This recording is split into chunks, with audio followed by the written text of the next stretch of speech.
a nuestro prójimo.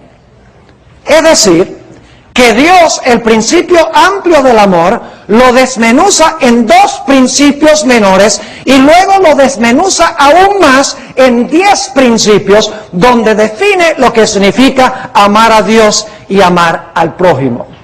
Si amamos a Dios, no vamos a tener otros dioses. Ya se define más lo que es amar a Dios. Si amamos a Dios, no vamos a tener ídolos y rebajar a Dios al nivel de la imaginación humana. Si amamos a Dios, vamos a respetar su nombre. Si amamos a Dios, vamos a querer pasar todo el día sábado con Él. Se amplía y se explica más lo que significa amar a Dios. El segundo mandamiento dice que si tú amas a tu prójimo, no lo vas a matar. Si tú amas a tus padres, los vas a respetar. Si tú amas a tu prójimo, no vas a adulterar con su esposa o con su esposo. Si tú amas a tu prójimo, no le vas a robar. Si tú amas a tu prójimo, no vas a hablar mal de él o de ella. Si tú amas a tu prójimo, no vas a codiciar lo que pertenece a tu prójimo. Se define entonces aún más detalladamente lo que es el amor. Pero todavía los 10 mandamientos son principios generales. Yo pregunto, el mandamiento que dice no matarás, ¿nos dice las consecuencias de matar? ¿Nos da algún ejemplo de lo que pasa cuando una persona mata? No. Sencillamente dice no matarás. El mandamiento que dice no cometerás adulterio, ese mandamiento es sencillamente un mandamiento, no cometerás adulterio. Pero no nos describe en realidad qué es adulterio y las implicaciones y las consecuencias de cometer el adulterio. Así que Dios dice, yo tengo que especificar un poco más. Noten Mateo 22 y el versículo 40. Mateo 22 y el versículo 40. Ahora Dios amplifica aún más los 10 mandamientos. Dice allí Jesús, hablando de estos 2 grandes mandamientos que se especifican más en los 10, dice lo siguiente: de estos 2 mandamientos depende toda la ley y los profetas. ¿A dónde se amplían los 10 mandamientos? Los 10 mandamientos se definen en todo el Antiguo Testamento y por ende también en el Nuevo. Es decir, la Biblia es un comentario sobre los 10 mandamientos. Yo pregunto, ¿creen ustedes que la historia del adulterio y el asesinato que cometió David nos ayuda a entender un poco mejor el mandamiento no cometerás adulterio y no matarás? Y las consecuencias que se realizan como resultado de quebrantar esos mandamientos. Claro que sí. Es decir, que la Biblia sencillamente es una exposición de lo que sucede cuando nosotros obedecemos o desobedecemos el un mandamiento que se divide en 2 mandamientos, que se divide en 10 mandamientos y que se expone en toda la Sagrada Escritura. Pero Dios ha querido darnos una ayuda adicional para definir lo que significa amar a Dios y lo que significa amar al prójimo. Porque hay muchas cosas contemporáneas que no se mencionan específicamente en la Biblia, solamente en la Biblia se mencionan los principios.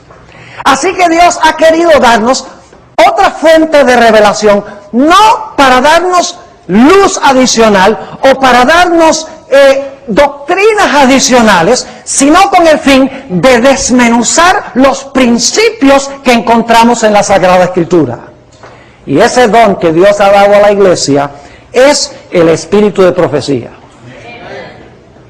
La Biblia nos dice que en los últimos días Dios iba a levantar el don profético en la iglesia remanente.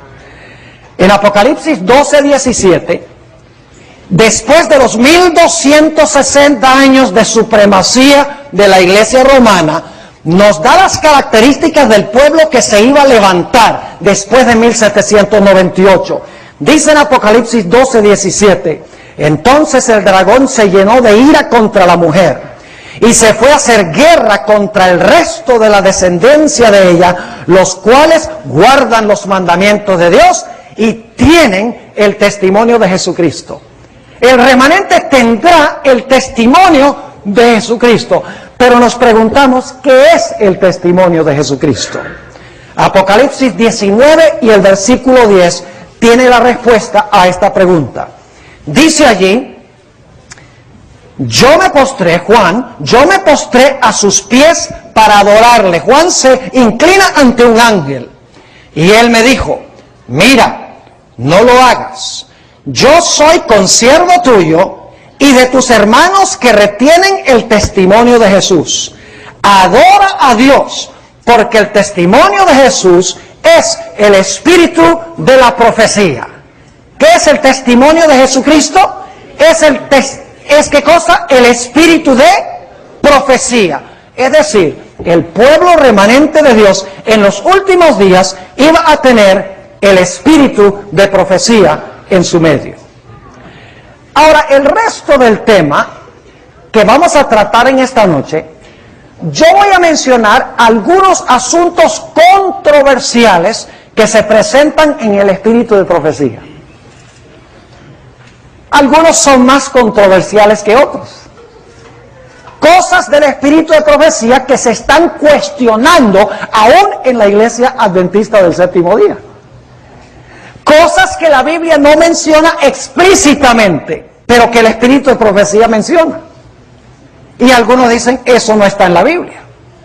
Pero lo que quiero es que nosotros como jóvenes aprendamos a tomar lo que dice la hermana White y buscar detrás de lo que ella dice el principio bíblico. Es decir, cuando ella dice algo que no está explícitamente en la Biblia, así en detalle, nosotros debemos buscar en la Biblia el principio que la llevó a ella a decir eso.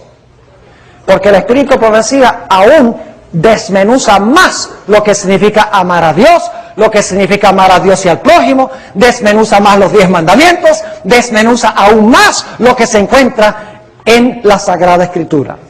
Hablemos en primer lugar de la observancia del sábado.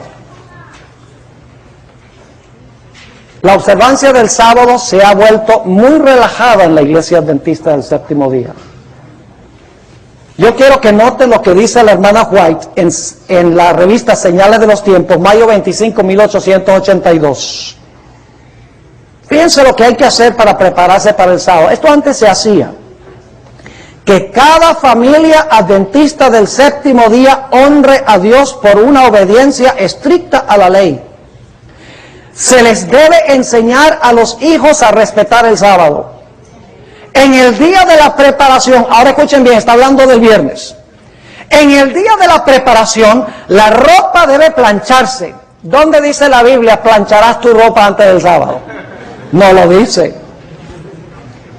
En el día de la preparación, la ropa debe plancharse. Los zapatos deben pulirse. En la Biblia no había ni zapatos, había sandalias. Y el baño debe tomarse. Luego, en torno del altar familiar, todos deben reunirse para darle la bienvenida al día santo de Dios, así como esperan ansiosamente la llegada de un querido amigo.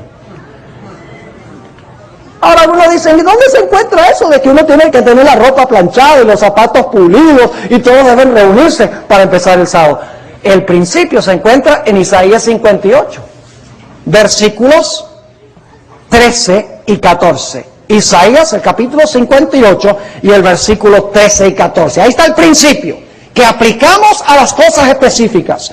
Dice allí, si retrajeres del día de reposo tu pie, de hacer tu voluntad en mi día santo, y lo llamares delicia, santo, glorioso de Jehová, y lo venerares, no andando en tus propios, ¿qué?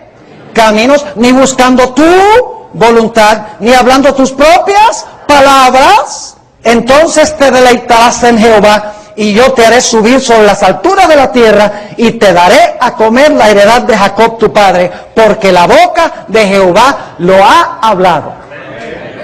En el sábado debemos colocar a un lado todo lo nuestro y debemos estar listos para recibir a nuestro querido amigo, el Señor Jesús. Otra cosa que dice la hermana White es que nosotros debemos cuidar los bordes del sábado. Y voy a leerles la cita y luego les voy a mostrar bíblicamente dónde está la idea de que el sábado hay que estar preparado antes de que el sábado comience. Hay que cuidar los bordes antes y después. Note lo que dice en el libro de Nehemías, el capítulo 13 y el versículo 19. Leamos en primer lugar el texto bíblico y luego vamos a leer la cita del espíritu de profecía.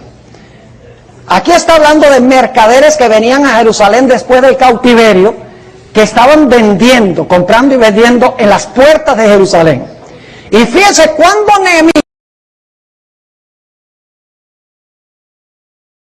de reposo, y puse a las puertas a algunos de mis criados para que en el día de reposo no introdujeran, ¿qué cosa? Carga. ¿Cuándo es que mandó Nehemías a cerrar las puertas de Jerusalén? Cuando recién empezó el sábado. No, dice antes del día de reposo, cuando apenas estaba oscureciendo en las puertas de Jerusalén. Ahora fíjense cómo Elena White toma esto y amplía este principio.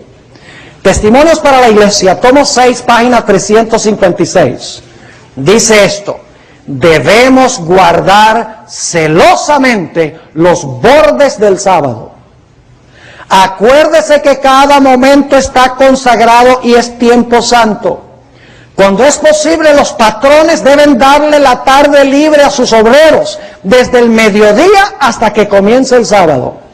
Concédales tiempo para prepararse a fin de que puedan darle la bienvenida al día del Señor con una mente serena. Es así, no debemos estar corriendo así a última hora y entonces faltan 30 segundos para el sábado. Voy a empezar a guardar el sábado ahora. Porque la mente está agitada, no hay paz, no hay serenidad. Dios quiere que comencemos el sábado con calma, serenamente. Por eso dice que los jefes de trabajo den el viernes por la tarde libre, para que todo se pueda preparar y podamos recibir el sábado. Y lo mismo sucede cuando el sábado termina. Ahora hablemos de un asunto muy controversial: la asistencia al cine. ¿Dónde dice la Biblia no irás al cine? No dice, así que algunos dicen, si la Biblia no dice no irás al cine, pues yo puedo ir al cine. Pero la hermana White desmenuza y amplía algunos principios bíblicos. ¿Cuáles son esos principios? Vamos a leer algunos. Romanos 12 y el versículo 2. Tenemos que tomar los textos con los principios y entonces leer el Espíritu de Profecía a la luz de los principios. Porque la hermana White está exponiendo, ampliando un principio bíblico. Dice en Romanos 12 y el versículo 2: no os conforméis a este siglo, sino transformaos por medio de la renovación de vuestro entendimiento. Una mejor traducción sería por medio de la renovación de nuestra ¿qué? Mente, para que comprobéis cuál sea la buena voluntad de Dios, agradable y perfecta. Noten otro texto a donde se da el principio. 2 de Corintios 3:18. Por tanto, nosotros todos, mirando a cara descubierta como en un espejo la gloria del Señor, somos transformados de gloria en gloria en la misma imagen como por el Espíritu del Señor. Yo quiero preguntarles, jóvenes, ¿podrían ustedes ir al cine a ver la violencia y el sexo ilícito y escuchar las vulgaridades y disfrutar del espiritismo que satura las películas de Hollywood e invitar a Jesús a sentarse contigo allí a ver lo que tú estás viendo? ¿Tú crees que Jesús se deleitaría en sentarse al lado tuyo y cuando estás viendo esa violencia y ese adulterio y esas palabras sucias que se usan y lleno de espiritismo, que Jesús estaría ahí alimentándose y disfrutando de eso? Si tú no puedes invitar al Señor Jesús a estar contigo, no lo debes hacer. El principio bíblico está claro. Somos transformados por lo que vemos y por lo que oímos. Cuando contemplamos a Jesús, somos transformados a su imagen. Cuando contemplamos a Hollywood, somos transformados a imagen de lo que nosotros vemos. En realidad, no hay ninguna excusa para decir que debemos ir al cine. Noten otra vez el mismo principio en Filipenses el capítulo 4 y el versículo 8. Estoy dándole los principios bíblicos. Dice aquí en Filipenses 4:8, por lo demás, hermanos, todo lo que es verdadero, todo lo honesto, todo lo justo, todo lo puro, todo lo amable, todo lo que es de buen nombre, si hay virtud alguna, si algo digno de alabanza, en esto pensad. Les hago una pregunta y ustedes me van a ser honestos en la respuesta. ¿Qué sería preferible? Ir al cine y sentarse a ver una película por 2 horas y media donde se glorifica la violencia y el sexo ilícito, las palabras vulgares, el espiritismo, o sería mejor sentarse a leer y estudiar la Biblia 2 horas y media? Seamos sinceros, ¿qué es preferible? Como decimos en inglés, it's a no-brainer. Porque todos sabemos que lo mejor para nuestra edificación de carácter es sentarnos a estudiar la palabra de Dios. Ahora fíjense lo que dice la hermana White. Y claro, ella no está hablando del cine o la televisión, pero el principio es el mismo. Está hablando del teatro, que era televisión en vivo. Dice, entre los más peligrosos lugares del placer se cuenta el teatro. En vez de ser una escuela de moralidad y virtud, como se pretende a menudo, es el semillero de la inmoralidad. Estas diversiones fortalecen y confirman los hábitos viciosos y las inclinaciones pecaminosas. Los cantos viles, los ademanes, las expresiones y actitudes lascivas depravan la imaginación y degradan la moral. Todo joven que asista habitualmente a estos espectáculos se corromperá en sus principios. No hay en nuestra tierra influencia más poderosa para envenenar la imaginación, destruir las impresiones religiosas y embotar el gusto por los placeres tranquilos y las sobrias realidades de la vida que las diversiones teatrales. El amor por estas escenas aumenta con cada asistencia, como el deseo de bebidas embriagantes, es decir, se vuelve un vicio, y yo sé que eso es cierto. Dice, la única conducta segura consiste en huir del teatro, del circo y otros lugares dudosos de diversión. ¿Dónde dice la Biblia no irás al cine? No lo dice. Pero los principios bíblicos, ampliados por la hermana Elena G. de White, son perfectamente razonables y comprensibles. ¿No es así? La hermana White no le está añadiendo nada que no se encuentra ya en la Sagrada Escritura. Está sencillamente ampliando, mencionando cosas específicas de su época que cumplen o desarrollan el principio que presenta la Biblia. Hablemos de otro tema controversial.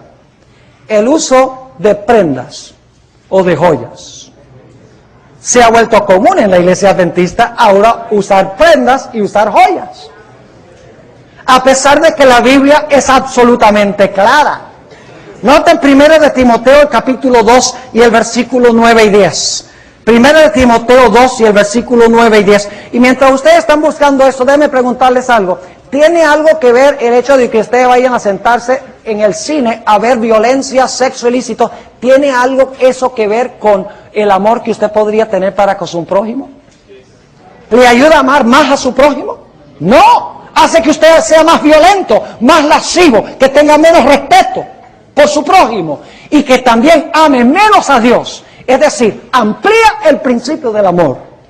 Ahora note lo que dice 1 de Timoteo 2, 9 y 10. Asimismo, que las mujeres se atavíen de ropa decorosa. Y yo diría, si Pablo viviera hoy, estaría hablando de los hombres también. Con pudor y modestia, no con peinado ostentoso, ni oro, ni perlas, ni vestidos costosos, sino con buenas obras, como corresponde a mujeres que profesan piedad. Está clarito en la Biblia, contante y sonante. Primero de Pedro, el capítulo 3 y el versículo 3 y 4. Primero de Pedro 3, 3 y 4. Dice el apóstol Pedro, el otro gran pilar de la iglesia primitiva: vuestro atavío no sea el externo, de peinados ostentosos, de adornos de oro o de vestidos lujosos, sino el interno, el del corazón, en el incorruptible ornato o adorno de un espíritu afable y apacible, que es de grande estima delante de Dios. A uno. La razón por la cual usamos ciertas clases de vestidos, la razón por la cual usamos ciertos atavíos, es porque queremos atraer atención ¿a quién? A nosotros, seamos honestos. Queremos que nos miren a nosotros. Pero todo el propósito de la vida no es que la gente nos mire a nosotros, sino que la gente mire a Jesús a través de nosotros. El Señor Jesucristo dijo que vuestra luz alumbre. Pero nosotros no tenemos luz original. Nosotros somos lunas y Jesús es el sol. Jesús brilla sobre nosotros y luego la gente ve la luz de la luna y dice, ¡ay, qué lindo está el sol! Ahora fíjense lo que dice la sierva del Señor. Está hablando de un evangelista que salía a predicar el mensaje adventista, se llamaba el pastor Simpson. Dice, el pastor Simpson explica las profecías usando cuadros ilustrativos que demuestran que el fin de todas las cosas está a las puertas. Al igual que en 1844, familias enteras se han colocado en el lado del Señor, en obediencia a su ley. Ahora fíjense, cuando la gente decide, ¿qué sucedió? Joyas que han costado muchos centenares de dólares han sido entregados al pastor Simpson para que él las venda y use el dinero para la causa. No hay un espíritu de excitación en este movimiento. No lo acompaña el fanatismo. La verdad se aferra de los corazones y los hombres y las mujeres entregan sus anillos y brazaletes, aun cuando no se haya hecho ningún llamado para que se despojen de sus ídolos. La obra es seria y serena. La gente se quita las joyas por su libre voluntad y las traen al pastor Simpson como un despojamiento de sus ídolos. Fíjese que la razón por la cual se quitaban sus joyas era para que el pastor Simpson las pudiera vender por amor a presentar el mensaje al prójimo. Nuevamente, la idea de Elena White es amor al prójimo. En otra cita, la hermana White dice en el comentario bíblico adventista sobre 1 de Samuel, el capítulo 7, es este comentario. Fíjense lo que dice.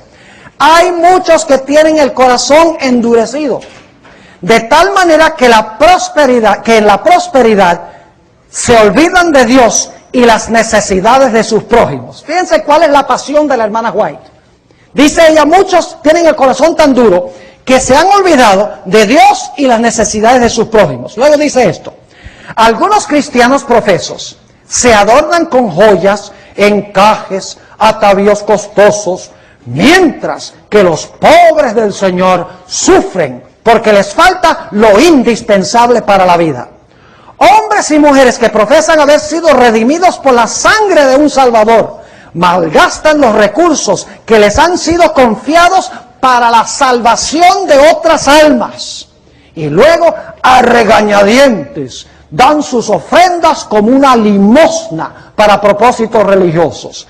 Y lo hacen liberalmente solo cuando les proporciona honor. Los tales son idólatras. Hablemos ahora de otro asunto. ¿Dónde dice la Biblia, no irás a Starbucks?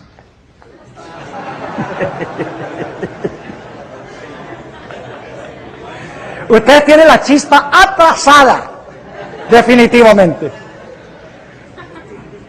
¿Dónde dice la Biblia, no tomarás té, no tomarás café, no fumarás tabaco. La Biblia no dice. Y por lo tanto, yo estaba contando una historia hoy en el seminario que estaba enseñando, que un individuo estaba diciendo, como la Biblia no dice que fumar es pecado, pues entonces el cristiano puede fumar. ¿Es así? Claro que no. Noten lo que dice Elena White y luego le voy a dar los principios bíblicos por lo que ella dice. Esto se encuentra en el libro El Evangelismo, páginas 196 y 197.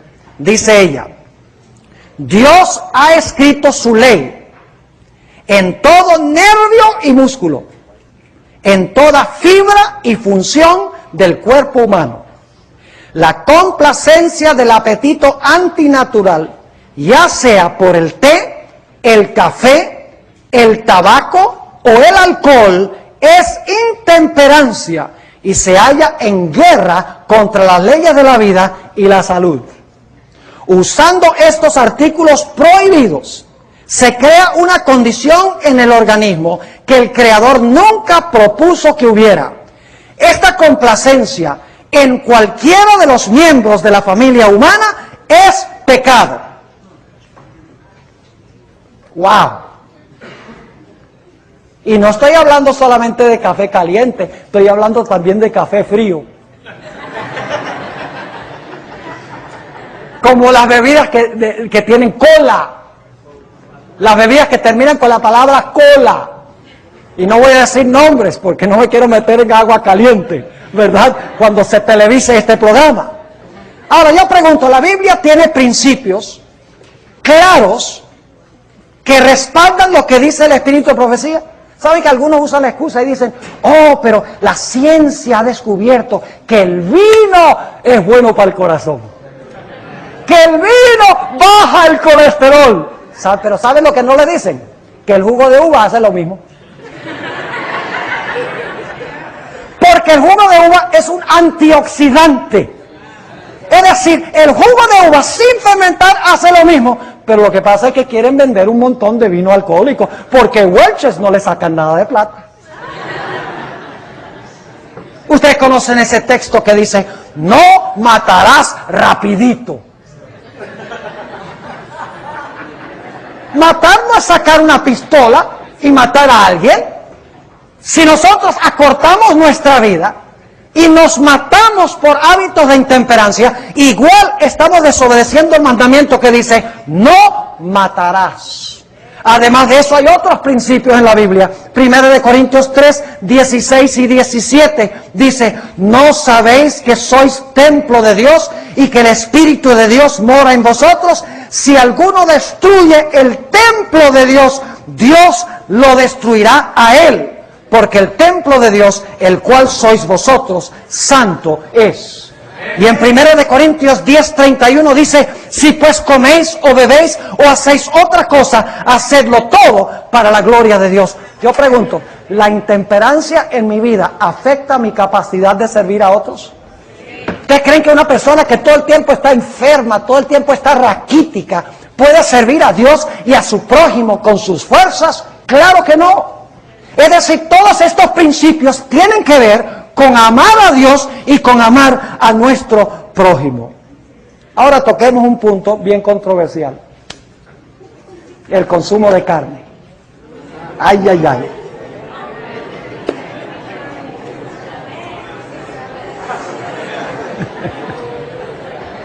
No, sigamos otra vez al siguiente punto. Ok, pues yo sabía que ustedes querían que hablara de esto. ¿Saben lo que dicen algunos? Dicen, la Biblia dice que nosotros podemos comer carnes limpias.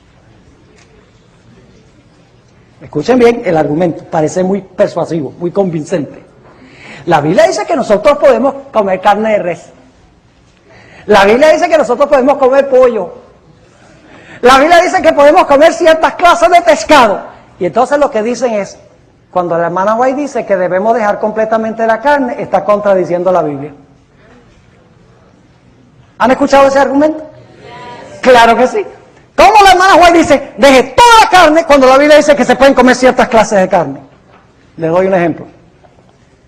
Hay un río en una ciudad donde yo viví, que no voy a mencionar el río. Porque el río es la cloaca de esa ciudad. ¿Saben lo que es la cloaca, verdad? The sewer de la ciudad. ¿Saben algo interesante? Yo he visto fotos de ese río. Hace 130 años se sacaron esas fotos. En ese río la gente estaba pescando y se estaban bañando. La gente de la ciudad iba para pasar el domingo allí con familia. ¿Saben lo que se encuentra ahora en el río? El gobierno permitía en ese tiempo que pescaran y permitía el gobierno también que se bañaran en el río. ¿Saben qué encuentran cuando van allá ahora? Avisos que dicen, peligro no bañarse. No se puede pescar ya porque no hay nada vivo ahí. Es tan sucio el río. Pero está prohibido bañarse en el río. Ahora yo pregunto, ¿por qué hace 130 años el gobierno permitía bañarse en el río y hoy en día no? Escuchen bien, porque las circunstancias han cambiado. ¿Ustedes creen que el gobierno debe decir, bueno, nosotros dijimos que se puede bañar la gente en el río? ¿Ustedes creen que Dios debe decir, no, yo dije allá en Deuteronomio que podían comer carne de res y podían comer carne de pollo, y aunque hoy en día esté lleno de enfermedades, pues como yo doy permiso, que se la coman? ¿Me están entendiendo? El consejo que da Dios a través del Espíritu es porque las circunstancias de la carne han cambiado. Ya lo que antes se podía consumir, que era limpio, hoy en día ni siquiera lo limpio se puede comer. Dice la sierva de Dios en el Ministerio de Curación, página 241, dice, la carne nunca fue el mejor alimento. Pero su uso es hoy día doblemente inconveniente, ya que el número de los casos de enfermedad aumenta cada vez más entre los animales. Por ejemplo, mad cow's disease, bird flu. Si Dios no nos está indicando de esta forma que ya no debemos comer carne, yo no sé cómo Dios puede anunciarlo más claramente. Sigue diciendo, los que comen carne y sus derivados no saben lo que ingieren. Muchas veces si hubieran visto los animales vivos y conocieran la calidad de su carne, la rechazarían con repugnancia. Continuamente sucede que la gente coma carne llena de gérmenes, de tuberculosis y cáncer. Así se propagan estas enfermedades y otras también graves. Las carnes hoy en día están llenas de hormonas, están llenas de preservativos, porque quieren que los animales crezcan rápido. Están llenos de enfermedades. Además de eso, no hablemos del colesterol, no hablemos de la grasa saturada, no hablemos de las purinas, las sustancias tóxicas que tiene. Dios dice a través del hermano White, las circunstancias ahora son tales que ni siquiera las carnes limpias se deben comer. Dice la sierva de Dios en el Ministerio de Curación, página 244, ¿no es ya tiempo de que todos prescindan de consumir carne? ¿Cómo pueden seguir haciendo uso de un alimento cuyo efecto es tan pernicioso para el alma y el cuerpo de los que se esfuerzan por llevar una vida pura, refinada y santa para gozar de la compañía de los ángeles celestiales? ¿Cómo pueden quitar la vida a seres creados por Dios y consumir su carne con deleite? Vuelvan más bien al alimento sano y delicioso que fue dado al hombre en el principio. Y tengan ellos mismos y enseñen a sus hijos a tener misericordia de los seres irracionales que Dios creó y puso bajo su dominio. ¿Suena muy descabellado eso? Para mí no. Ahora yo quiero terminar dándoles un último ejemplo. Y este es muy solemne. Debatí mucho si discutir este asunto aquí o no, porque se está grabando este tema para presentar por televisión, pero decidí de todas maneras presentarlo. Estoy hablando específicamente de un vicio terrible que se llama la masturbación. La hermana White no lo llama así. La hermana White lo llama el autoabuso, el vicio secreto o el vicio solitario. Y tiene algunas cosas muy interesantes que decir de este vicio. Dice que la mente y el cuerpo son debilitados por el hábito del autoabuso. Tomo 5 de los testimonios, página 91. También dice que disminuye la energía del cerebro y como resultado la brillantez de la mente joven es opacada. Tomo 2 de los testimonios, página 392.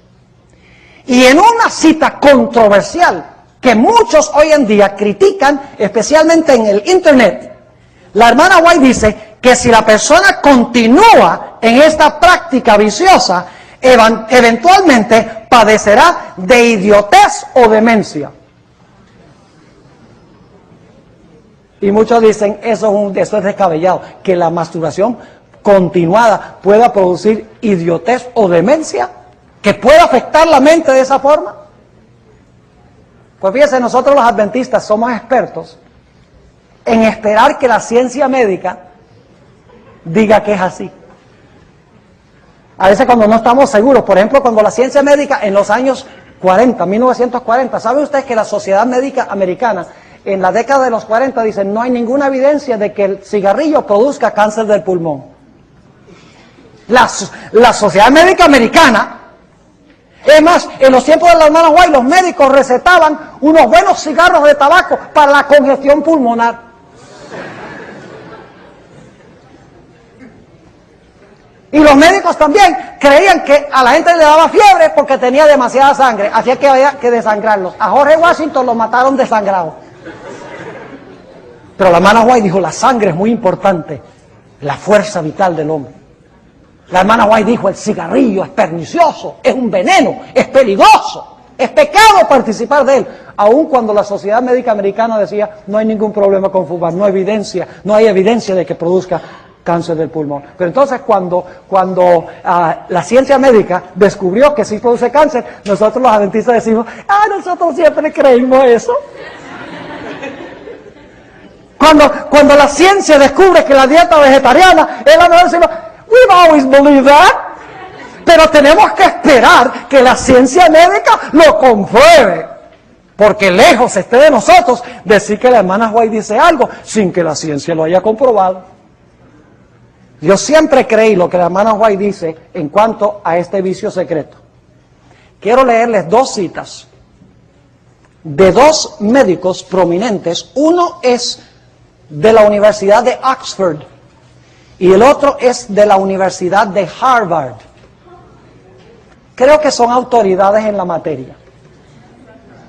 Dice el doctor David O'Robin, PhD, lo siguiente en su libro, Zinc, que es una sustancia, un mineral que necesitamos, página 8, dice esto: la deficiencia de zinc tiene un impacto profundo, especialmente sobre el varón, pues en los testículos y en la próstata se hallan cantidades extraordinarias de zinc.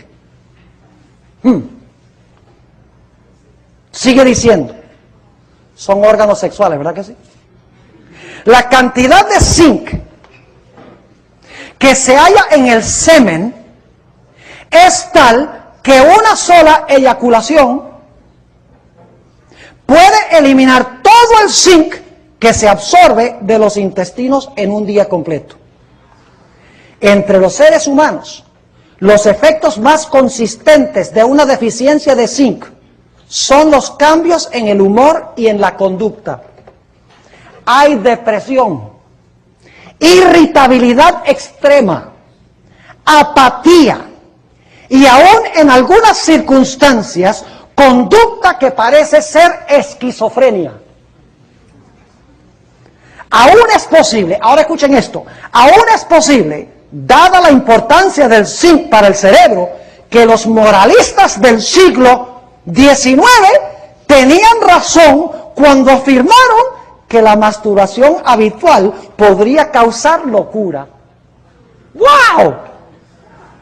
Sigue diciendo, igualmente los que viven una vida disoluta también tenían razón cuando afirmaron que una dieta rica en ostras era imprescindible para compensar por la excesiva actividad sexual. Porque la ostra tiene mucho zinc. Entonces decían, si va a estar uno muy activo, tiene que comer ostras para reemplazar el zinc. El otro médico, el doctor Carl Pfeiffer, dice esto. Esto se encuentra en su libro Zinc y otros micronutrientes, página 45. Dice esto, nos duele admitirlo, pero la realidad es que en un adolescente que tiene una deficiencia de zinc, la excitación sexual y la masturbación excesiva podría precipitar la locura. ¿Tenía razón la sierva de Dios? Además de eso, ¿saben algo? Yo no conozco la primera persona que haya practicado la masturbación que no tenga pensamientos impuros.